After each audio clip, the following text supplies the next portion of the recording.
లోక్సభ ఎన్నికలపై బీఆర్ఎస్ కసరత్తు కొనసాగుతుంది. ఇందులో భాగంగానే తెలంగాణ భవన్లో పెద్దపల్లి పార్లమెంటు సెగ్మెంట్ పై ఎన్నికల సన్నాహక సమావేశం నిర్వహించింది బీఆర్ఎస్.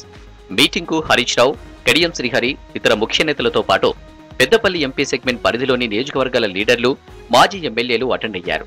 మొన్నటి అసెంబ్లీ ఎన్నికల్లో పెద్దపల్లి పార్లమెంటు పరిధిలో ఒక్క ఎమ్మెల్యే సీటు గెలవలేదు బీఆర్ఎస్. వచ్చే పార్లమెంటు ఎన్నికల్లో గెలవడానికి కార్యకర్తలు సమిష్టిగా కృషి చేయాలని సూచించారు మాజీ మంత్రి హరీష్ రావు. కేసీఆర్ కోలుకుంటున్నారని, త్వరలోనే సంపూర్ణ ఆరోగ్యంతో ప్రజల మధ్యలోకి వస్తారని చెప్పారు హరీష్.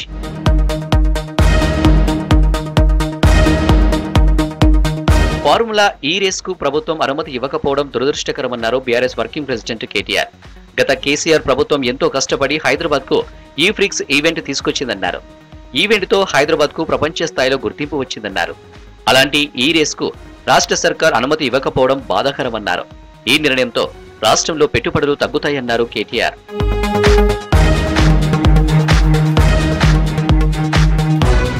హామీల అమల్లో కాంగ్రెస్ ప్రభుత్వం విఫలమైందన్నారు బీఆర్ఎస్ ఎమ్మెల్యే కడియం శ్రీహరి. ప్రజలను మభ్యపెట్టి కాంగ్రెస్ అధికారంలోకి వచ్చిందన్నారు. గృహలక్ష్మి పథకం రద్దుతో లక్షలాది మందికి నష్టం జరిగిందని చెప్పారు. దళిత బంధు 2వ విడత లబ్ధిదారుల ఎంపిక జరిగినా రాష్ట్ర ప్రభుత్వం పట్టించుకోవడం లేదన్నారు. రైతు భరోసా కింద 15,000 రూపాయలు ఇంతవరకు ఇవ్వలేదన్నారు కడియం. గృహలక్ష్మి పథకంలో మంజూరైన ఇండ్లను, పనులను ప్రారంభించుకున్నారు. ఇప్పుడు వాటన్నిటిని నిలిపివేస్తూ రాష్ట్ర ప్రభుత్వం నిర్ణయం తీసుకోవడంతో లక్షలాది పేద కుటుంబాలు ఇవాళ రోడ్డున పడే ప్రమాదం వచ్చింది. కొత్త సంక్షేమ పథకాల సంగతి దేవుడెరుగు. ఉన్న సంక్షేమ పథకాన్నే పీకివేసే ప్రయత్నం కాంగ్రెస్ ప్రభుత్వం చేస్తున్నది. దళిత బంధుకు సంబంధించి లబ్ధిదారుల ఎంపిక పూర్తి అయింది.